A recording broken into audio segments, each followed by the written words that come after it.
नमस्कार। आज हम बात करेंगे बॉलीवुड की उस कल्ट क्लासिक कॉमेडी की जिसे जितनी बार देखो हंसी उतनी ही आती है। जी हाँ, हेरा फेरी।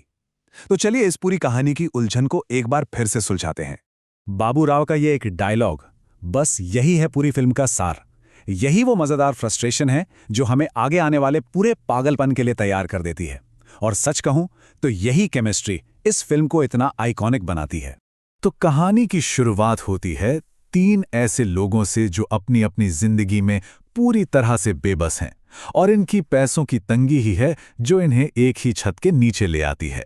और बस यहीं से सारी गड़बड़ी की नींव पड़ती है। अब ये जो तीन किरदार हैं, ये एक दूसरे से बिल्कुल अलग हैं।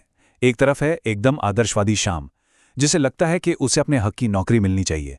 दूसरी तरफ है राजू, जिसका एक ही सपना है, शॉर्टकट से अमीर बनना। और इन दोनों के बीच में फंसे हैं इनके सन की मकान मालिक बाबू राव। अब ऐसे में टकराव तो होना ही था। श्याम की बेताबी देखिए जरा। उसके पिता की मौत के बाद जो उनकी नौकरी है, वो उसे अपना कानूनी हक मानता है, और उसे पाने के लिए वो किसी भी हद तक जाने को तैयार है। और राजू भाई, उसका तो जीवन का एक ही सिद्धांत है, मेहनत से सख्त नफरत। वो तो बस अमीर बनने का एक आसान सा तेज रास्ता खोज रहा है, चाहे वो कैसा भी क्यों ना हो।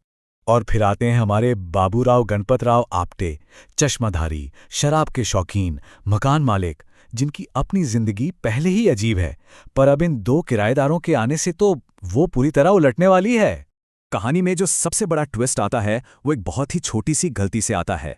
सोचिए, एक फोन बुक में हुई छपाई की गलती, और यही एक गलती पूरी कहानी को जन्म दे देती है। हुआ ये कि फोन डायरेक्टरी में स्टार फिशरीज का नंबर बाबूराव के स्टार गैराज के नंबर से बदल गया। अब नतीजा क्या हुआ? एक बहुत अमीर व्यापारी के सारे फोन कॉल्स अब इन तीन बेचारे कंगालों के पास आने लगे। और फिर एक दिन वो फोन आता है जो सब कुछ बदल देता है। एक किडनैपर कबीरा गलती से इन्हें फोन कर देता है, ये सोचकर कि वो स्टार फिशरीज के अमीर मालिक देवी प्रसाद से बात कर रहा है। कबीरा फिरौती में मांगता है पूरे 10 लाख रुपए। और बस ठीक इसी पल राजू के दिमाग की बत्ती जल जाती है।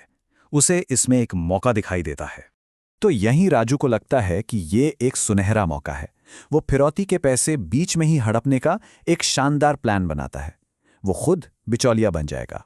प्लान सुनने में बहुत सिंपल था। देखो, स्टेप 1, देवी प्रसाद को किडनैपर बनकर फोन करो। स्टेप 2, उनसे फिरौती डबल यानी 20 लाख मांगो। स्टेप 3, जो असली किडनैपर है कबीरा, उसके सामने देवी प्रसाद बनने का नाटक करो। और स्टेप 4, आधे पैसे से लड़की को छुड़ाओ और बाकी के आधे पैसे अपनी जेब में। सुनने में तो एकदम परफेक्ट प्लान लगता है ना? तो असली किडनैपर कबीरा की मांग थी 10 लाख रुपए, लेकिन राजू ने देवी प्रसाद से मांगे पूरे 20 लाख। मतलब अगर ये प्लान कामयाब हो जाता तो सीधा सीधा 10 लाख का फायदा था। पर कहानी इतनी सीधी साधी कैसे हो सकती है भला? अब सीन में एक नई मुसीबत आती है जो इनके पहले से ही खतरनाक प्लान पर और ज्यादा प्रेशर डाल देती है। और अब समय भी हाथ से निकलने लगता है। शाम का एक कर्जदार खड़क सिंह अपने पैसे मांगने आ जाता है और उन्हें शुक्रवार तक की मोहलत देता है। और मजे की बात यह है कि फिरौती की अदला बदली का दिन भी शुक्रवार ही होता है। और ये खड़क सिंह कोई मजाक नहीं कर रहा था। उसकी धमकी एकदम असली थी। अगर उसे पैसे नहीं मिले तो अंजाम बहुत बुरा हो सकता था। तो अब इन तीनों पर हर तरफ से दबाव बढ़ता ही जा रहा था। और अब हम पहुंचते हैं फिल्म के उस हिस्से में जहां सब कुछ बिखर जाता है। कहानी में जितने भी लोग शामिल थे वो सब के सब एक ही जगह एक ही समय पर पहुंच जाते हैं, और यहीं से जो कॉमेडी शुरू होती है वो अपने चरम पर पहुंच जाती है। जरा सोचिए वहां कौन कौन था। एक तरफ हमारी ये तिकड़ी, दूसरी तरफ असली किडनैपर कबीरा, फिर दादाजी देवी प्रसाद, सादे कपड़ों में पुलिस, और हाँ, खड़क सिंह भी अपनी पूरी टीम के साथ। मतलब ये तो पूरी तरह से गड़बड़ होने का एक पक्का नुस्खा था। उस सीन की घबराहट को ये छोटे छोटे डायलॉग्स पूरी तरह से बयां कर देते हैं। गोलियां चल रही हैं, सब भाग रहे हैं, और हमारे बाबूराव को अपने चश्मे की पड़ी है। मतलब सिचुएशन पूरी तरह से कंट्रोल से बाहर हो जाती है। तो आखिर में नतीजा क्या निकला? सिर्फ एक शब्द में कहूं तो कंफ्यूजन।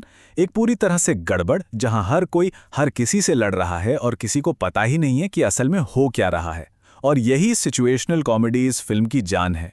इस सारे हंगामे और कंफ्यूजन के बीच किस्मत कुछ ऐसा खेल खेलती है कि हमारी तिकड़ी को वो सब कुछ मिल जाता है जो वो हमेशा से चाहते थे।